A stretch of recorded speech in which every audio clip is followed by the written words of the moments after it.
there. Subscribe to my channel and also press this bell icon. बिस्मिल्लाहिर्रहमानिर्रहीम। इससे पहले video में हमने सेल साइकिल का इंट्रोडक्शन किया था और एक शार्ट समरी हमने उसमें बयान किया था कि सेल साइकिल किस तरह होता है और इसमें कौन से फेजेस होते हैं यानी कौन से स्टेप्स होते हैं। तो आज हम सेल साइकिल के मुख्तलिफ फेजेस यानी मुख्तलिफ स्टेप्स को डिटेल के साथ एक एक को पढ़ेंगे। तो सबसे पहले हम जानते हैं कि सेल साइकिल को कितने स्टेप्स में डिवाइड किया गया है। सेल साइकिल को अमूमन 2 स्टेप्स में डिवाइड किया गया है। सेल साइकिल कंप्लीट्स इन 2 स्टेप्स, 2 स्टेप्स में ये कंप्लीट होता है। सबसे पहला फेज़ जो है वो है इंटरफेज़। एक फेज़ इसको हम कहते हैं इंटरफेज़ और एक दूसरा फेज़ होता है जिसे कहते हैं M phase. M mean myotatic phase, इसको M phase mean myotatic phase. तो एक फेज़ होता है इंटरफेज़, दूसरा होता है मायोटाटिक फेज़। जनरली अगर देखा जाए एक सेल अपना साइकिल कंप्लीट करता है, पहले ग्रोथ करता है, फिर कैरियोकाइनेसिस, फिर उसके बाद साइटोकाइनेसिस, इस तरह का फिर साइकिल चलता रहता है और फिर वो डिवाइड हो जाता है और फिर वही जो नए सेल बन गए हैं डटर सेल वो अपना साइकिल शुरू कर देते हैं। साइकिल फेजेस में तकसीम नहीं है, लेकिन हम अपने स्टडी के लिए सेल साइकिल को मुख्तलिफ फेजेस यानी मुख्तलिफ स्टेप्स में तकसीम करते हैं। क्यों, किस तरह तकसीम करते हैं? जब एक सेल साइकिल कंप्लीट होता है तो मुख्तलिफ फेजेस पर, मुख्तलिफ स्टेप्स पर, मुख्तलिफ अवकात में उसमें मुख्तलिफ चेंजेस आते रहते हैं और इसी चेंजेस की बुनियाद पर हमने उसे मुख्तलिफ फेजेस में तकसीम किया है। सेल साइकिल में मुख्तलिफ किस्म के चेंजेस आते हैं, मुख्तलिफ स्टेप्स पर मुख्तलिफ किस्म के चेंजेस आते हैं और इसी बुनियाद पर हमने सेल साइकिल को मुख्तलिफ फेजेस में तकसीम किया है। तो जनरली ये जो सेल साइकिल है ये डिवाइडेड इंटू 2 फेजेस यानी ये कंप्लीट होता है 2 फेजेस में। कौन से फेज? एक को हम कहते हैं इंटरफेज, दूसरे को हम कहते हैं M phase. Generally cell cycle को एक सर्कल के ज़रिए, एक साइकिल के ज़रिए समझाया जाता है। फ़र्ज़ करें एक सेल होता है, स्टार्टिंग पॉइंट यहाँ है, इससे हम स्टार्ट लेते हैं।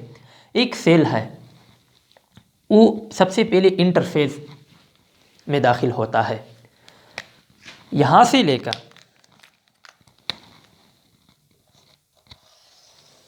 इस तरह जाके इसको हम कहते हैं इंटरफेज। और जो बाकी रह गया यहां से लेकर यहां तक, इसको कहते हैं एम फेज। तो डायग्राम से आपको जाहिर होगा, आपको अंदाजा होगा कि इंटरफेज ज्यादा टाइम लेता है एम फेज से।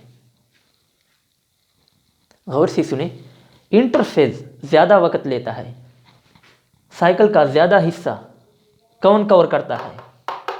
इंटरफेज, कम हिस्सा एम फेज। तो इंटरफेज की लेंथ जो होती है, जो ड्यूरेशन होता है वो ज़्यादा होता है एम फेज से। ये इंटरफेज जो होता है ये लॉन्गर होता है, लॉन्गर पीरियड होता है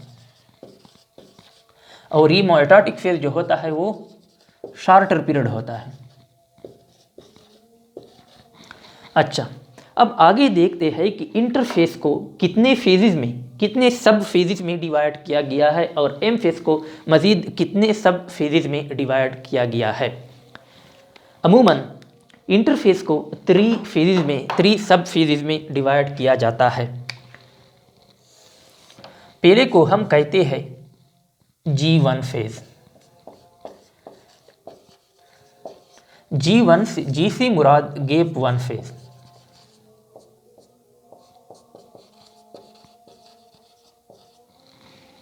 जी से मुराद गैप 1 फेज या उसको ग्रोथ फेज 1 भी कह सकते हैं। Growth phase 1। इसी वजह से इसे G1 फेज़ कहा जाता है, क्योंकि यहाँ पर ग्रोथ होता है, ये ग्रोथ का फेज़ 1 है और ये गैप है बिटवीन। आगे हम समझाते हैं कि इसे गैप फेज़ क्यों कहते हैं। यही वाला जो पोर्शन है इसको कहते हैं G1 फेज़। रिंग में यही पार्ट जो है सर्कल में, ये G1 फेज़ को रिप्रेजेंट करता है। इसके बाद जो नेक्स्ट फेज़ है वो है S फेज़।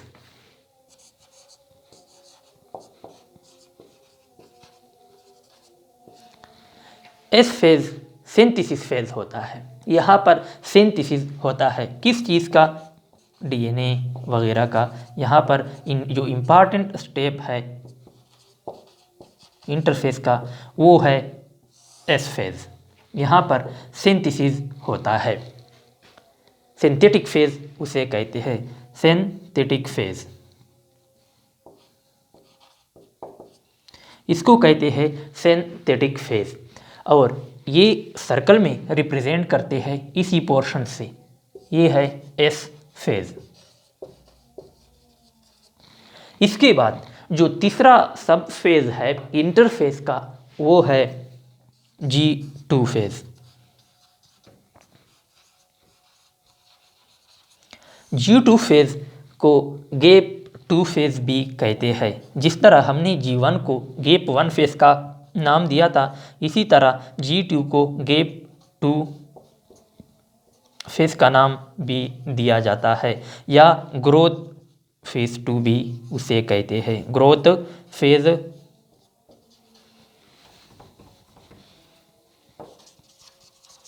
फेज़ 2, इसको ग्रोथ फेज़ 2 भी कहते हैं। तो ये था इंटरफेज़। इंटरफेज़ में 3 सब फेजेस है, G1 फेज़, S फेज़ और G2 फेज़। अर्ली साइंटिस्ट जो पहले साइंटिस्ट थे, जब पहली मर्तबा सेल साइकिल को स्टडी कर रहे थे, उन्होंने ये समझा था कि ये जो इंटरफेज़ है ये रेस्टिंग फेज़ है। इसको उन्होंने मिस्टेकनली एक टर्म यूज़ किया था रेस्टिंग फेज़, जो अभी तक ये यूज़ होता है रेस्टिंग फेज़। तो इसको रेस्टिंग फेज़ कहते हैं। लेकिन अगर हकीकत में देखा जाए तो ये इंतहाई इम्पॉर्टेंट फेज़ है, प्रिपरेटरी फेज़ है। इसको प्रिपरेटरी फेज़ भी कहते हैं।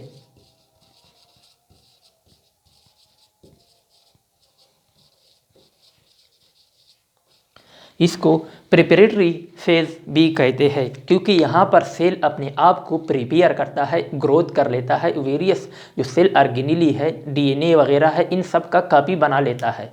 जितने भी ऑर्गेनेली है ये डिवाइड हो जाते हैं। इसी तरह इसी एस फेज़ में डीएनए का रिप्लिकेशन हो जाता है, डीएनए नंबर डबल हो जाता है। इसी तरह जो क्रोमोसोम होता है उसके साथ दूसरा क्रोमेटिड बन जाता है, जिसमें इस रिप्लिका जो डीएनए का जो रिप्लिकेटेड डीएनए है, जो दूसरा पार्ट है, वो इसी में होता है। तो यहाँ पर इसी एस फेज़ में डीएनए रिप्लिकेशन होता है और ग्रोथ 1 ग्रोथ 2 फेज़ में सेल का ग्रोथ होता है, मेटाबॉलिक एक्टिविटीज़ यहाँ पर होते हैं। तो ये इंतहाई इम्पॉर्टेंट प्रिपरेटरी फेज़ है। आगे जो एम फेज़ है उसमें कैरियोकाइनेसिस और साइटोकाइनेसिस होता है। असल डिवीजन एम फेज़ में होता है, शॉर्ट पीरियड होता है। लेकिन यही पीरियड जो होता है सेल साइकिल का, ये इंतहाई इम्पॉर्टेंट होता है, लॉन्गर होता है, प्रिपरेटरी फेज़ होता है। सेल अपने आप को प्रिपेयर कर लेता है for the next M phase, for the division के लिए जितनी भी चीज़ें रॉ मटेरियल की ज़रूरत होती है सेल तैयार करते हैं, अपनी ज़रूरियात को पूरा कर लेती है इसी इंटरफेज़ में, और आगे जाकर फिर एम फेज़ में अपना डिवीज़न कर लेते हैं। तो इसके बाद हम पढ़ते हैं एम फेज़ के बारे में कि एम फेज़ को कितने सब फेजेस में डिवाइड किया गया है। ये जो एम फेज़ होता है उसको मज़ीद 2 सब फेजेस में डिवाइड किया गया है। इसी एम फेज़ को मज़ीद यो माइटोटिक फेज़ जो होता है इसको मज़ीद 2 सब फेजेस में डिवाइड किया गया है। एक को हम कहते हैं कैरियोकाइनेसिस और दूसरे को हम कहते हैं काइनेसिस। एक को हम कहते हैं कीरियोकाइनेसिस, दूसरे को हम कहते हैं cytokinesis. Karyo mean nucleus, kinesis mean division. तो यहाँ पर कीरियोकाइनेसिस में न्यूक्लियस का डिवीजन होता है, न्यूक्लियस डिवीजन। और साइटो मीन साइटोप्लाज्म, यहाँ पर साइटोप्लाज्म का डिवीजन होता है। ये जो कीरियोकाइनेसिस होता है इसमें न्यूक्लियस जो होता है सेल, यूकैरियोटिक सेल का जो न्यूक्लियस होता है वो डिवाइड हो जाता है इनटू टू। एक न्यूक्लियस डिवाइड होता है इनटू टू, टू न्यूक्लियाई में डिवाइड हो जाता है। अब इसके बाद फिर साइटोकाइनेसिस होता है। साइटोकाइनेसिस में सेल का साइटोप्लाज्म डिवाइड हो जाता है और फिर एक न्यूक्लियस एक तरफ चला जाता है, दूसरा दूसरे तरफ चला जाता है। जब साइटोकाइनेसिस होता है, साइटोप्लाज्म का डिवीजन होता है, तो दो सेल बन जाते हैं, हर एक सेल में एक एक न्यूक्लियस जाता है। और इसी तरह फिर न्यूक्लियाई के जो नंबर होते हैं, न्यूक्लियाई के जो नंबर होते हैं वो सेम रह जाते हैं। हर एक सेल में फिर इतने ही नंबर के न्यूक्लियाई ही होते हैं। फर्ज करिए एनिमल सेल में अमूमन एक न्यूक्लियस होता है, तो फिर वही एक न्यूक्लियस इसी माइटोटिक फेज के कीरियोकाइनेसिस फेज में, सब फेज में ये डिवाइड हो जाता है और इसके नतीजे में दो न्यूक्लियाई बन जाते हैं। अब डिवीजन के बाद, सेल डिवीजन के बाद अभी वो नंबर इसी तरह बरकरार रहता है। पहले पेरेंट सेल में भी एक न्यूक्लियस था, जो डटर सेल बन गई उसमें भी एक न्यूक्लियस होगा। अच्छा, इसके बाद ये न्यूक्लियस डिवीजन के बाद इस साइटोप्लाज्म का डिवीजन होता है। इसी कीरियोकाइनेसिस न्यूक्लियस डिवीजन को मज़ीद 4 सब फेजेस में डिवाइड किया गया है।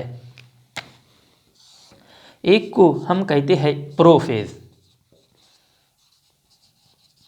जिसे पी के साथ या पी फेज के साथ रिप्रेजेंट किया जाता है, हम आगे डिटेल के साथ पढ़ने वाले हैं। दूसरे को कहते हैं मेटाफेज, जिसे जनरली एम के साथ रिप्रेजेंट किया जाता है। तीसरे को हम कहते हैं एनाफेज, जिसे अमूमन ए के साथ रिप्रेजेंट किया जाता है।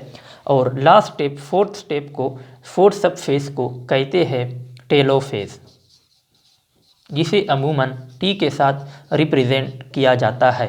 अब एक शार्ट फार्मूला हमारे पास बन गया इसको याद करने के लिए, पी मेट।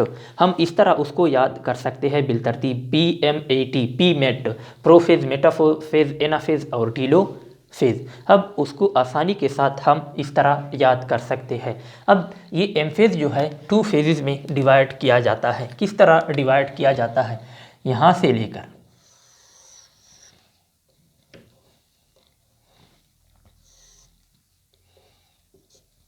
ये वही वाला इस तरह हो गया।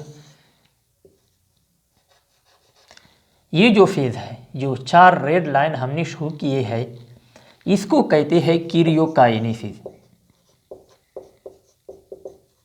ये वाला रिप्रेजेंट करता है कीरियोकाइनेसिस को। और कीरियोकाइनेसिस को मज़ीद 4 सब फेजेस में डिवाइड किया गया है। Prophase P, metaphase M, anaphase A, T phase, telophase T, P mat. और इसके बाद जो लास्ट स्टेप है सेल साइकिल का, वो है साइटोकाइनेसिस। और सर्कल का जो ये पार्ट है ये रिप्रेजेंट करता है साइटोकाइनेसिस को। ये वाला पार्ट रिप्रेजेंट करता है साइटोकाइनेसिस को। और साइटोकाइनेसिस के बाद सेल डिवाइड हो जाता है इनटू 2 सेल्स, 2 डटर सेल में। फिर यही पेरेंट सेल डिवाइड हो जाता है और फिर ये डटर सेल जो बन गए हैं वो इसी तरह अब G1 फेज़ में फिर दाखिल हो जाते हैं। G1 फेज़ में दाखिल हो जाते हैं। जो नए सेल बन गए, डटर सेल बन गए, वो G1 फेज़ में दाखिल हो गए। अब उसका ग्रोथ होगा, फिर इसके बाद रिप्लिकेशन होगा DNA का, फिर मज़ीद इस तरह ऑर्गेनेली वगैरह का डिवीज़न होगा, उसका फिर सेल का ग्रोथ इसी तरह बरकरार रहेगा। और आगे इसके बाद इसका कीरियोकाइनेसिस और साइटोकाइनेसिस होता रहेगा और यूँ ये साइकिल आगे जारी रहेगा। हर एक सेल इसी तरह का सेल साइकिल कंप्लीट करता है। अच्छा, मुख्तलिफ सेल्स में मुख्तलिफ किस्म के लिविंग ऑर्गेनिज्म में इसका जो ड्यूरेशन होता है, सेल साइकिल का जो ड्यूरेशन होता है वो मुख्तलिफ होता है। सेल साइकिल का हर सेल में, हर किस्म के लिविंग ऑर्गेनिज्म में उसका टाइम मखसूस होता है, दूसरे से डिफरेंस होता है। यानी उसको हम लिख सकते हैं लेंथ ऑफ सेल साइकिल। तो ये लेंथ या duration of cell cycle depend करता है 2 फैक्टर पर।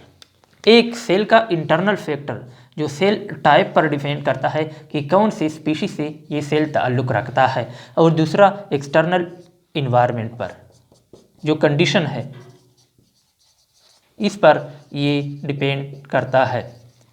ये सेल साइकिल जो होता है ये 2 फैक्टर पर डिपेंड करता है। सेल टाइप कि ये कौन से सेल, जो ये सेल है ये कौन सी स्पीशीज से ताल्लुक़ रखता है, कौन सी एनिमल का ये पार्ट है, कौन सी एनिमल से ये आया है, तो ये सेल टाइप पर डिपेंड करता है। दूसरे नंबर पर एक्सटर्नल कंडीशन पर, अगर कंडीशन फेवरेबल हो तो ये जल्दी अपना टाइम मुकम्मल करता है, सेल साइकिल कंप्लीट कर देता है। लेकिन अगर ये external factor, external condition favourable नहीं हो, बराबर नहीं हो, तो फिर यही सेल आसानी से इस तरह डिवाइड नहीं होता है और ड्यूरेशन लॉन्ग हो सकता है।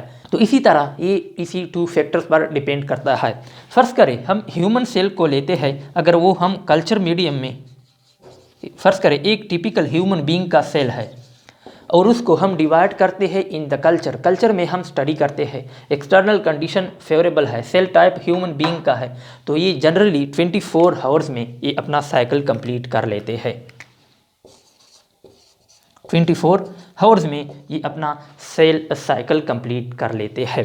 इसी तरह अगर यीस्ट सेल लिया जाए, यीस्ट सेल,